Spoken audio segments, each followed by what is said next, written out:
Assalamualaikum warahmatullahi wabarakatuh. Halo, perkenalkan nama saya Soraya. Saya dari Universitas UIN Sultan Taha Saifuddin Jambi. Saya dari Fakultas Tarbiyah dan Keguruan, Prodi Pendidikan Agama Islam, semester 3 dengan NIM 2012301004. Baiklah, di sini saya akan menjelaskan materi tentang TITES dengan mata kuliah Statistika Pendidikan dengan dosen pengampu Ibu Susi Francisca MPD. Sebelum saya menjelaskan tentang apa itu TITES, kita perlu mengetahui apa statistik itu. Nah, statistik merupakan alat penting dalam pengambilan keputusan berbasis data di berbagai bidang, termasuk ilmu sosial, kesehatan, pendidikan, dan bisnis. Selanjutnya saya akan menjelaskan tentang apa itu TITES.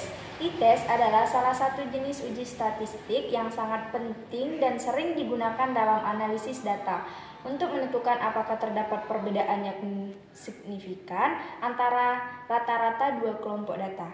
Dalam konteks statistik inferensial, uji ini memiliki peranan yang krusial untuk membandingkan dua kelompok sampel, baik itu dua kelompok yang berasal dari populasi yang berbeda maupun satu kelompok yang dibandingkan dengan nilai rata-rata tertentu yang ditetapkan. Secara lebih mendalam, TITES digunakan dalam berbagai situasi penelitian. Misalnya dalam eksperimen medis, peneliti ini mungkin ingin mengetahui apakah obat baru memiliki efek yang signifikan dibandingkan dengan placebo. Dalam konteks psikologi, TITES dapat digunakan untuk membandingkan hasil tes kecemasan antara dua kelompok, seperti kelompok yang menerima terapi dan kelompok yang tidak menerima terapi. Ada beberapa jenis TITES yang dapat digunakan sesuai dengan kebutuhan analisis. Yang pertama itu independent sample TITES atau uji T untuk sampel bebas. Nah, jenis TITES ini digunakan untuk membandingkan rata-rata dari dua kelompok yang berbeda, tidak saling bergantung satu sama lain. Contohnya itu membandingkan rata-rata nilai antara dua kelas yang berbeda. Yang kedua itu Varied Sample TITES atau uji T untuk sampel bebas. Nah, jenis TITES ini digunakan untuk membandingkan rata-rata dari dua pengukuran yang berpasangan. Contohnya itu umumnya adalah mengukur nilai sebelum dan sesudah perlakuan pada kelompok yang sama, seperti menilai efektivitas suatu metode pembelajaran.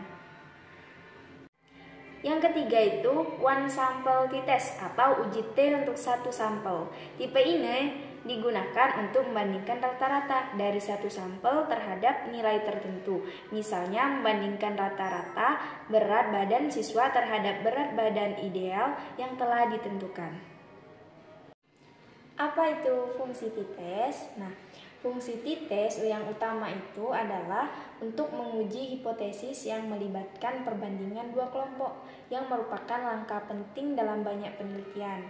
Fungsi ini sangat signifikan dalam berbagai bidang, termasuk psikologi, kedokteran, pendidikan, dan ilmu sosial, di mana peneliti seringkali perlu menentukan apakah perlakuan atas kondisi tertentu memberikan efek yang signifikan.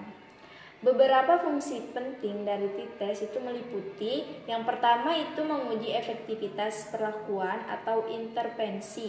Yang kedua itu membandingkan sampel berbeda. Yang ketiga membuat keputusan berdasarkan data sampel.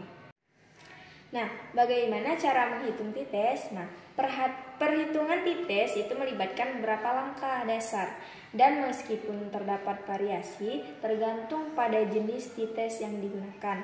Langkah-langkah umum berikut berlaku untuk semua jenis TITES yang ada. Proses ini dimulai dengan penyusunan hipotesis yang jelas, dilanjutkan dengan pengumpulan data dan perhitungan statistik yang ditentukan untuk mendapatkan nilai TITES. Untuk lebih memahami konsep t-test, berikut ini diberikan contoh soal yang melibatkan perhitungan t-test serta langkah-langkah penyelesaiannya. Contoh soalnya itu, sebuah penelitian ingin mengetahui apakah ada perbedaan signifikan dalam rata-rata nilai ujian antara dua kelas, yaitu kelas A dan kelas B. Data nilai ujian dari kedua kelas tersebut adalah sebagai berikut. Contohnya adalah di sini ada kelas A dengan nilai rata-rata 75, 80, 85, 90, dan 95. Sedangkan kelas B itu dengan nilai rata-rata 70, 75, 80, 85, dan 90. Nah, langkah-langkah yang harus dilakukan yang pertama itu tentukan hipotesisnya. Hipotesis 0 itu tidak ada perbedaan rata-rata nilai ujian antara kelas A dan kelas B. Kemudian hipotesis alternatif yaitu ada perbedaan rata-rata nilai ujian antara kelas A dan kelas B. Kemudian hitung rata-rata dan standar deviasi dari masing-masing kelas tersebut. Rata-rata kelas A yaitu X bar A sama dengan 70 ditambah 80 ditambah 85 ditambah 90 ditambah 95 per 5 sama dengan dapat hasilnya 425 per 5. 425 per 5 itu hasilnya adalah 85. Kemudian kita hitung rata-rata kelas B. Rata-rata kelas B yaitu X bar B sama dengan 70 ditambah 75 ditambah 80 ditambah 85 dan ditambah 90 per 5 sama dengan dapat dihasilkan 400 per 5. 400 per 5 itu hasilnya dapat 80. Nah, kemudian standar deviasi kelas A-nya yaitu 75 dikurang 85 pangkat 2 ditambah 80 dikurang 85 pangkat 2 ditambah 85 dikurang 85 pangkat 2 ditambah 90 kurang 85 pangkat 2 ditambah lagi 95 dikurang 85 pangkat 2. Hasilnya yaitu 75 dikurang 85 pangkat 2 adalah 100 ditambah dengan 80 dikurang 85 pangkat 2 adalah 25 ditambah lagi dengan 85 dikurang 85 pangkat 2 adalah 0 ditambah lagi 90 dikurang 85 pangkat 2 adalah 25. Kemudian 95 dikurang 85 pangkat 2 adalah 100. 100 ditambah 25 ditambah 0 dan ditambah 25 tambah 100 per 4. Nah, 4-nya ini hasil dari 5 dikurang 1. Kemudian kita hitung dan dapatlah hasil dari 100 ditambah 25 ditambah 0 ditambah 25 ditambah 100 adalah akar 250 per 4. Kemudian 254 ini dibagi 4 hasilnya adalah akar 62,5. Itu perkiraannya sekitar 7,91.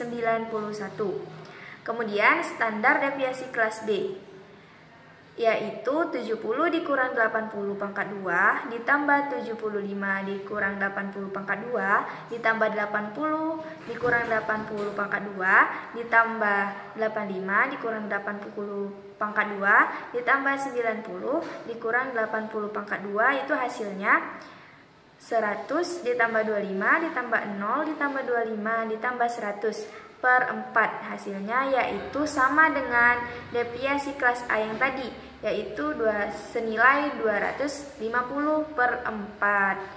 Kemudian 250 per 4 ini dibagi 4 sama dengan hasilnya akar 62,5 setara dengan 7,91. Jadi, standar deviasi kelas A dan deviasi kelas B itu sama, yaitu 7,91. Kemudian untuk menghitung nilai T, kita menggunakan rumus t-test untuk dua sampel independen. Nah, rumusnya itu adalah T sama dengan X bar A dikurang X bar B per akar deviasi A pangkat 2 per jumlah data A ditambah deviasi B pangkat 2 per jumlah data B, yang dimana rata-rata dari sampel kelompok A adalah 85 dan rata-rata dari sampel kelompok B adalah 80. Kemudian simpangan baku dari sampel kelompok A itu sekitar 7,91 dan simpangan baku dari sampel kelompok B itu sekitar 7,91 juga. Jadi simpangan baku antara sampel kedua kelas itu sama-sama 7,91. Nah, jumlah sampelnya itu adalah jumlah data pada sampel kelompok A adalah 5 dan jumlah data pada sampel kelompok B adalah 5 juga. Nah, itulah hasil dari contoh soal yang saya jelaskan tadi. Itu antara kedua kelas itu memiliki sampel yang sama, yaitu 5. Baiklah, itu saja yang dapat saya jelaskan tentang materi TITES. Sekian, terima kasih. Wassalamualaikum warahmatullahi wabarakatuh. Dah.